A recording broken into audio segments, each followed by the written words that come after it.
Lalu kita lihat Bu, lingkungan berikutnya yang mempengaruhi si anak adalah ekosistem. Ya. Kenapa saya menyampaikan tentang ini? Supaya nanti Bunda dan Ayah bisa menganalisa sebuah kasus dengan apa nih yang salah, lingkungan yang mana yang salah gitu ya. Nah, lingkungan berikutnya adalah ekosistem. Extended family dan neighbors. Ini kita bicara tentang kebijakan, tentang media massa, kita bicara tentang teknologi. Bayangkan, teknologi di genggaman Bapak Ibu semua, di genggaman anak-anak kita semua. Kenapa ada fenomena marriage is scary, nikah itu menakutkan? Karena ada berita-berita tentang KDRT yang terpapar, yang dilihat oleh anak, dan si anak berpikir, kalau aku nikah nanti terjadi kayak gini. Takut, trauma. Tapi traumanya bukan trauma primer, trauma sekunder. Trauma kejadian yang terjadi oleh orang lain, tapi dia rasakan seperti itu. Lalu melihat lagi berita-berita betapa anak-anak itu menyebalkan, susah banget diatur, anak jadi musuh, anak jadi ujian dan lain-lain. Akhirnya berpikir, aku memutuskan untuk tidak mau punya anak. Adalah gerakan free child, ya. Nah, apa yang terjadi itu adalah di lingkungan eksonya. Lalu bagaimana dengan kebijakan pemerintah? Pemerintah punya peran yang sangat besar karena walaupun lingkungan itu harus melalui meso, mikro baru ke anak, tapi kebijakan pemerintah itu sangat mempengaruhi si anak. Contoh, kalau di Kota Bogor, mohon izin ya saya memberikan contoh ya, bagaimana kepedulian pemerintah Kota Bogor terhadap anak-anak disabilitas, misalnya anak-anak berkebutuhan khusus. Lalu dibikinlah program-program yang memang berkepihakan kepada anak-anak spesial. Nah, artinya ketika pemerintah membuat kebijakan tentang kepedulian tentang anak-anak spesial, bagaimana dengan orang tua yang punya anak spesial? Merasa terbantu kan? Nah, itulah peran pemerintah. Lalu kita lihat kasus berikutnya. Peraturan pemerintah baru saja ditandatangani oleh presiden kita membagikan kondom kepada anak-anak remaja. Itu berada di lingkungan ekso, ya. Apa yang terjadi pada anak-anak kita ketika ada kebijakan seperti itu? Punten, Bapak Ibu setuju apa tidak? Tidak. Saya ngobrol sama anak saya laki-laki usia 16 tahun saat ini. Saya sampaikan, kamu ngikutin nggak? Ada peraturan pemerintah bagi-bagi kondom bagi remaja. Kamu tahu nggak kondom? Saya bilang gitu. Iya tahu. Kamu tahu nggak ada peraturan itu? Nggak tahu. Saya sampaikan tentang peraturan itu. Apa menurut kalian? Menurut kamu seperti apa? Karena saya pengen tahu point of view anak gitu kan terhadap sebuah kebijakan. Lalu dia bilang, untuk apa dibagi-bagiin, Mami? Toh free sex itu udah ada di mana-mana. Kondom itu dimaksudkan agar tidak terjadi kehamilan bagi anak remaja. Bukankah yang dibutuhkan itu bukan bagi-bagi kondom, tapi edukasi bagaimana agar tidak terjadi free sex. Betul, saya bilang. Saya tenang tuh ya di situ ya, karena saya juga sebenarnya sambil menguji anak saya sejauh mana dia paham tentang itu gitu. Nah, lalu dia bilang, tapi Mami pun harus tahu bahwa pemerintah sudah melakukan edukasi yang besar-besaran terhadap hal-hal yang bermaksiat gitu ya. Tapi kenyataannya free sex itu masih banyak. Saya sampaikan, betul, kamu betul. Preventif yang dilakukan pemerintah sudah cukup besar. Tapi apakah satu isu ini adalah peran pemerintah saja? Tidak. Pemerintah, sekolah, dan keluarga. Balik lagi, ketika pemerintah membuat kebijakan yang bagus, dia sasarannya itu ke anak bagus. Tapi ketika pemerintah membuat kebijakan yang ngaco juga nanti nyampe ke anak kita. Nah, jadi begitu dahsyatnya pengaruh lingkungan yang berada di lingkungan anak ya. Nah, lalu yang paling besar adalah makrosistem.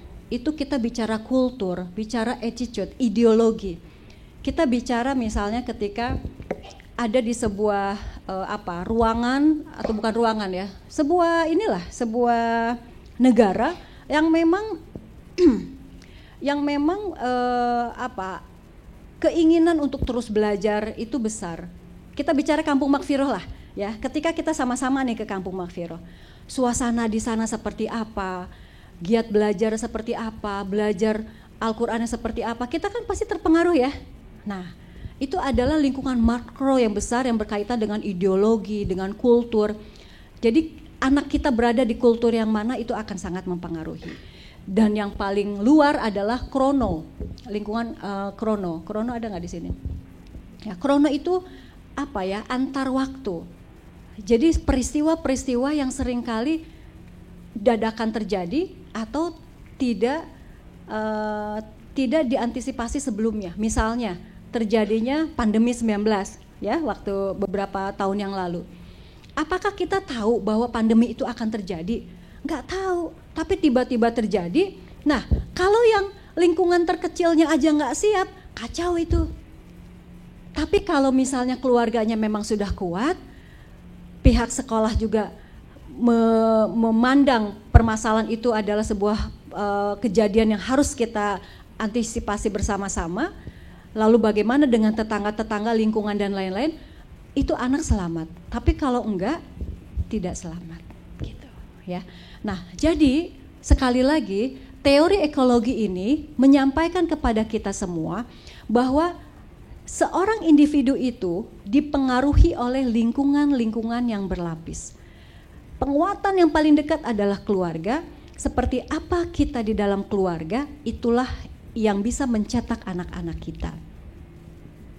Setuju? Setuju ya?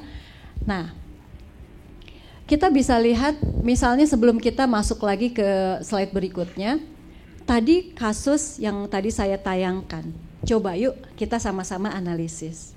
Yang tadi ibu dan anak itu ya, masih ingat nggak? Apa ada di tayangan medsos ibu-ibu? Oke, 1, child. Kita taruh siapa di situ? Loli. Bagaimana lingkungan mikronya, keluarganya? Kita lihat ibu bapaknya. Apakah ibu bapaknya itu dari keluarga yang utuh? Lalu bagaimana sekolahnya? Apakah dia sekolah di tempat yang baik dan dia menjalankan sekolah dari tahun ke tahunnya dengan baik? Tidak. Ya. Lalu bagaimana dengan teman-temannya? Dia dekat dengan siapa sekarang? Nah, lalu di lapisan berikutnya itu bagaimana hubungan antara si orang tuanya misalnya dengan pihak sekolah? Ya boro-boro ya, gitu ya. Nah, jadi artinya ibu-ibu, ketika kita melihat sebuah kasus, sebuah peristiwa, sebuah fenomena, kita jangan menganalisis sendiri. Tapi kita masuk ke dalam teori ini, lingkungan satu-satu kita kupas, ya. Nah, bagaimana juga media sosial ini di ekosistem itu sangat mempengaruhi dua sosok itu, sehingga apa yang terjadi dalam kehidupan internalnya itu di blow up, sehingga menjadi viral, menjadi konsumsi publik yang bagi orang-orang yang memahami tentang ilmu parenting, melihat itu dari sisi parenting, tapi bagi orang-orang yang melihat dari sisi yang lain akan melihat bahwa begitu menakutkan punya anak, begitu menakutkan menikah itu bisa menciptakan kondisi yang sangat menyakitkan dalam kehidupan sehari-hari gitu. Nah, oke, selanjutnya. Oh, ini ya, Bapak Ibu. Ini keluarga saya, ini waktu mereka masih kecil, ini waktu anak saya dibully, waktu dibilang anak wali kota kok nilai matematikanya cuma segitu. Nah, sekarang dia sudah melanjutkan kuliahnya dan anak saya umur 16 tahun yang tadi saya diskusi tentang kondom. Nah, mindful parenting adalah pola asuh di mana kita sadar bahwa ketika kita melihat anak kita tidak hanya melihat sosok ini, tapi kita melihat ke diri kita. Bagaimana komunikasi kita dengan dia? Bagaimana hubungan saya, istri dengan suami saya? Gitu. Saya melakukan penelitian di S3, izin Ustadz, 500 anak di Kota Bogor. Self esteem anak-anak di Kota Bogor, setengah dari mereka itu self esteemnya rendah. Jadi banyak tuh indikator, saya masih apa atuh gitu ya, saya mah nggak bisa apa-apa, saya nggak tahu masa depan saya seperti apa. Ini kenapa ya, kok self esteemnya rendah sekali? Lalu saya cari tahu, ternyata interaksi anak dengan bapak rendah. Nah ini menarik karena saya bertemu langsung dengan pakar Fatherman ya, bahwa di Kota Bogor ternyata setengah dari masyarakat remaja di Kota Bogor kedekatan dengan ayahnya rendah. Jadi apresiasi untuk ayah-ayah yang hadir pada hari ini. Punten, ayah-ayah mewakili ibu-ibunya atau ada ibu-ibunya juga? Kayak bagi rapot aja ya, ibunya nggak bisa, ayahnya yang hadir. Terima kasih ya ayah-ayah. Oke, jadi bagaimana kita menciptakan lingkungan yang aman dan penuh kasih sayang? Setiap dari kita punya masa lalu, betul? Kita ada hawa nafsu yang diberikan kepada Allah untuk emosi, mengeluarkan emosi negatif.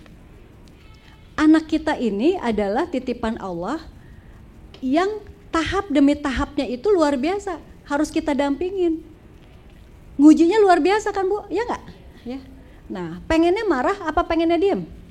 Pengennya marah. Tapi ketika marah itu mengeluarkan kata-kata seperti apa? Keseharian saya ini adalah konselor pendamping untuk anak-anak broken home, anak-anak remaja, banyaknya perempuan. Dia cerita sama saya, salah satu dari anak yang konseling dengan saya. Berantem dengan ibunya, dimaki-maki dengan kata-kata yang sangat luar biasa, sangat menyakitkan. Gara-gara apa? Gara-gara koas kosmetik. Ibu tahu koas kosmetik? Anaknya pengen pakai. Tapi ternyata kuas yang dimiliki si ibu tidak cocok dengan yang ingin dia gunakan.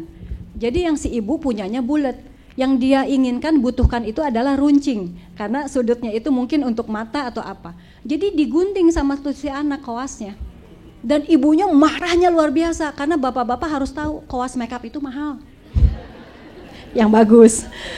Nah jadi marahnya luar biasa, mengeluarkan kata-kata yang tidak baik, hanya sebatas koas yang melukai hati anak. Itu. Nah, lalu ada juga terjadi perceraian, ya. Ini juga menjadi menjadi fenomena di tengah-tengah masyarakat kita. Kemarin saya dihubungi oleh wartawan-wartawan di Bogor, "Teh, ini gimana Teh? Tingkat perceraian di Bogor tinggi lagi. Gimana menurut Teteh?" Gimana menurut saya? Ya harusnya mereka hadir di ruangan ini untuk belajar, ya enggak? Mindful itu adalah bagaimana kita penuh kesadaran bahwa kita ingin menjadi orang tua yang baik. Karena perceraian belum tentu menjadi jalan keluar dalam permasalahan keluarga. Yang saya ceritakan tadi 4 kali cerai itu, apakah dia selesai dengan masa lalunya? Tidak. Kenapa dia cerai dengan suami yang pertama? Suami yang pertama itu tidak romantis. Nah ini catatan buat bapak-bapak, nggak romantis. Sementara ibu-ibu kebutuhannya apa sih? Disayang ya, dielus-elus ya, sentuhan ya, gitu. Pengen tidur dipeluk ya. Nah itu suara hati ibu-ibu. Yang pertama itu tidak romantis. Lalu akhirnya cerai. Nemulah nih, wah laki-laki gombal ya, yang waduh luar biasa, sampai akhirnya selingkuh. Betul. Nah akhirnya dia mencari lagi yang bisa menafkahi dia, yaitu pengusaha. Akhirnya tidak dapat lagi, dia carilah yang laki-laki yang memang bisa menghidupi dia dan anak-anak. Dia akan kelar-kelar, ya. Seperti yang sudah kita pelajari di materi-materi sebelumnya, Allah itu menjodohkan dengan kita itu yang memang sudah sesuai dengan ukuran kita. Kalaupun ganti suami, cuma ganti casing doang, ya gitu. Jadi sebenarnya hidup itu adalah rangkaian dari masalah ke masalah. Masalah satu selesai, ada lagi masalah baru. Masalah baru selesai, ada lagi masalah. Terus sampai ada masalah yang nggak bisa kita hindari, yaitu kematian. Jadi kita mau ganti berapa suami, mau ganti berapa istri. Yang penting itu adalah pantaskan diri kita. Ya, betul? Setuju nggak? Setuju. Jadi kalau kita pengen suami yang begini speknya, apakah kita sudah layak, pantas untuk mendampingi laki-laki yang speknya seperti ini? Pantaskan diri kita. Begitu juga dengan para suami yang punya spek, istrinya harus begini, begitu. Apakah dia juga sudah menjadi suami, pemimpin di keluarga yang baik. Ya, begitu. Jadi artinya kembali lagi ke dalam pola lingkungan yang tadi, mindful parenting, bahwa seorang anak itu berkembang sesuai dengan lingkungannya. Lingkungan terdekat adalah keluarga. Bagaimana hubungan saya dengan suami saya, bagaimana saya berkomunikasi dengan anak-anak saya.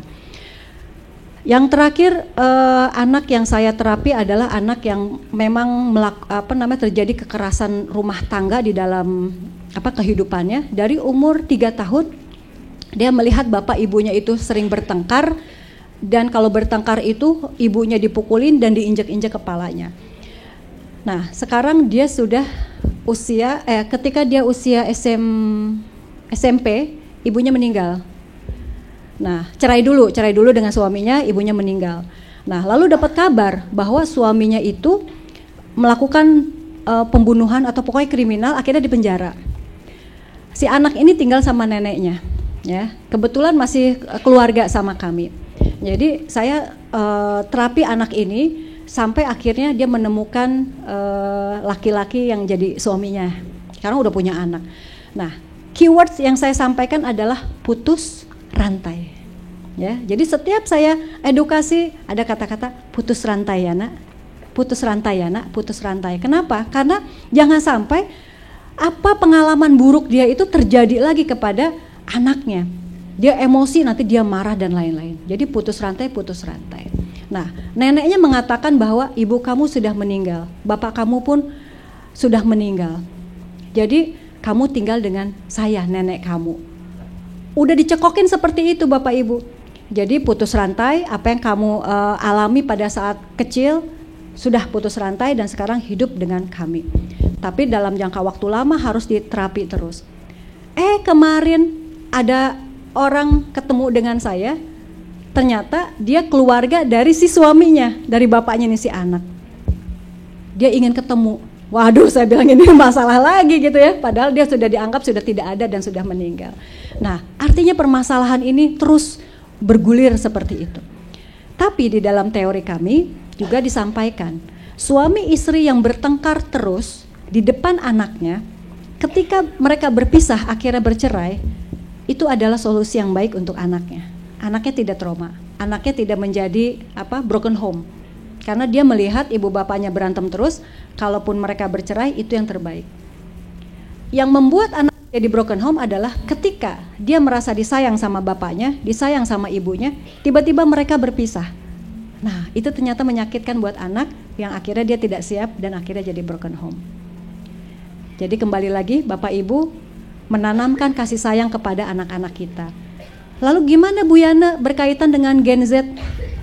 Nanti mungkin akan dijelaskan oleh Ustadz Bentri. Tapi bagi kami sebagai pemerhati keluarga dan anak, kita tidak bicara gen X, Y, Z, tapi bagaimana lingkungan-lingkungan yang mempengaruhi si anak. Kapanpun dia lahir, karena memang kita sudah diamanahkan untuk mendidik anak kita sesuai dengan zamannya. Ketika zaman anak itu seperti apa, kita sebagai orang tua harus menjadi protektor utama yang menjaga anak-anak kita dengan kelembutan. Karena kita semua suka kelembutan. Nggak ada orang yang suka dimarah-marahi, dibentak-bentak, itu tidak ada. Nah, jadi mulailah jaga lingkungan kita, jaga hubungan kita dengan guru-guru kita, jaga hubungan kita dengan tetangga-tetangga kita, karena anak-anak tetangga adalah anak-anak kita juga. Jadi kita bisa saling menjaga, ya. Dan kita tidak bisa mengontrol, yang kita bisa kontrol hanya lingkungan mikro tadi. Tapi kita tidak bisa mengontrol pemerintah secara utuh, betul nggak? Kita tidak bisa mengontrol media sosial, kita nggak bisa mengontrol teknologi. Itu lingkaran terus yang ada di sekitar anak yang mempengaruhi anak. Tapi kita jaga proteknya di sini, di mikrosistem ini, ya. Nah, jadi ketika kita melihat sebuah kasus, kita bisa lerai kayak tadi. Bagaimana ininya? Bagaimana terus gitu ya sampai dilerai, sampai akhirnya kita bisa menjustifikasi bahwa masalah ini terjadi karena ini. Masalah terakhir fenomena ingin saya sampaikan adalah kekerasan rumah tangga yang juga viral ya kemarin ya. Yang ada artis yang di KDR nikah selama 5 tahun ya. Di KDRT selama 5 tahun. Nah, kalau kita lihat di sini, kita lihat si sosoknya itu adalah si laki-lakinya ya. Kenapa dia bisa melakukan kekerasan pada istrinya? apakah orang tuanya memberi contoh? Kan pasti kita berpikir, oh ini orang tuanya kali memberi contoh. Ternyata Bapak Ibu, for your information, bapaknya, ibunya itu adalah orang-orang baik. Jadi ibunya itu penggiat sosial, Ustadz. Jadi dia itu yang selalu ngedampingin anak-anak berkebutuhan khusus SLB di sekitar rumahnya itu. Ayahnya juga. Artinya apa? Ada faktor internal si anak. Yang kalau di keilmuan kami itu bisa dapat mungkin dari kakeknya atau dari apa ya gitu loh, kayak gitu. Ya. Nah, jadi ini hati-hati bahwa anak kita, tanggung jawab kita bisa melihat perkembangan si anak dari setiap menitnya, detiknya, apa yang harus kita perbaiki. Anak kita, ada satu pertanyaan dari orang tua, Bu, anak saya ini di kamar terus, saya itu susah berkomunikasi dengan anak saya. Anak saya tuh introvert banget. Nggak ada anak lahir itu secara total introvert, karena harusnya dia nyaman dengan orang tuanya. Jadi ketika dia di kamar terus, ayo kita analisa lagi nih dengan pisau analisis yang tadi. Ada apa yang membuat anak menjadi seorang yang introvert, yang menutup diri, tidak mau berkomunikasi dengan orang tuanya, ya. Nah, jadi artinya ibu-ibu mulai sekarang kita bisa menganalisis itu ya. Setiap kasus, walaupun anak bolos sekolah aja bisa kita analisis. Apalagi anak narkoba, ya. Kenapa saya memberikan pisau analisis ini kepada ayah bunda semua? Saya waktu kuliah diberi tugas oleh dosen saya mencari anak yang bermasalah, dan yang diterapi adalah ibunya. Gitu. Jadi betapa besar peran ibu ketika saya mencari anak yang bercerai, dia bermasalah, yang diterapi adalah ibunya. Anak yang bolos sekolah dan lain-lain. Sampai yang terakhir itu anak yang narkoba. Kenapa? Padahal dia pinter, berprestasi, tiba-tiba dia terkena narkoba. Ternyata ibunya ketika dia sudah lulus SMP, dia masuk SMA kan, ibunya merasa oh udah gede. Ibunya kerja di Malaysia, jadi TKW. Ayahnya yang harusnya mengambil peran pola asuh, dia tidak menjalankan perannya sebagai pola asuh. Pola nafkah juga enggak, karena dia menunggu transferan dari istrinya. Anak itu tidak punya kasih sayang dan perhatian. Setiap dia mau ke sekolah, lewat pengkolan, di situ anak-anak muda nongkrong. Disitulah dia kena. Nyesel nggak orang tuanya? Nyesel, gitu. Nah, jadi jagalah anak-anak kita dengan berbagai lingkungan yang membahayakan saat ini, yang kondisi sosial ekonomi kita dan lain-lain itu sangat sangat mempengaruhi perkembangan anak kita nanti. Dan kita ingin anak-anak kita nanti sukses menjadi generasi-generasi yang membangun negara ini. Nah, mungkin itu hal-hal yang bisa saya sampaikan. Nanti dilanjutkan oleh sesi tanya jawab. Terima kasih. Assalamualaikum warahmatullahi wabarakatuh. Terima kasih banyak Bunda Yana atas pemaparannya. Setiap anak dipengaruhi oleh lingkungannya. Masya Allah, ini kita jadi ingat pesan Nabi, Ibu, Ayah dan Bunda. Rasulullah SAW mengatakan, Ustaz Bandri nanti mungkin akan mengulas lebih jauh, kullu mauludin yuladu alal fitrah. Setiap anak itu dilahirkan dalam keadaan fitrahnya. Fa abawahu yuhawidanihi au yunassiranihi au yumajjisanihi. Tergantung orang tuanya. Ini lagi-lagi orang tua dan lingkungan tentunya yang menjadikan dia Yahudi, Nasrani dan juga Majusi. Ini juga diperkuat oleh Imam Ibnul Qayyim Al-Jauziyah bahwa beliau mengatakan al-abna ibnul bi'ah. Setiap anak itu lahir dari lingkungan. Ya, Masya Allah, menguatkan tadi apa yang dikatakan oleh Bunda Yana. Dan itulah konsentrasi sekali lagi kita, Ayah Bunda, mari bersama-sama. Makanya tagline dari Kampung Maghfirah adalah selamatkan generasi zaman now. Karena ada apa? Mari kita sama-sama untuk menyelamatkan generasi kita, karena dengan apa yang terjadi sekarang benar-benar mengancam kita, ya, seperti itu. Dan juga Allah Subhanahu wa Ta'ala katakan dalam surat An-Nisa, ya, wal yakhshal ladzina law taraku min khalfihim dzurriyyatan dhi'afa khafu 'alaihim. Dan hendaklah kalian takut kepada Allah jika orang-orang kalian meninggalkan generasi yang lemah di belakang kalian. Ngomong-ngomong generasi lemah ini, insya Allah nanti akan disampaikan oleh Ustaz Benri dengan pemaparan bagaimana sih mendidik anak di zaman now.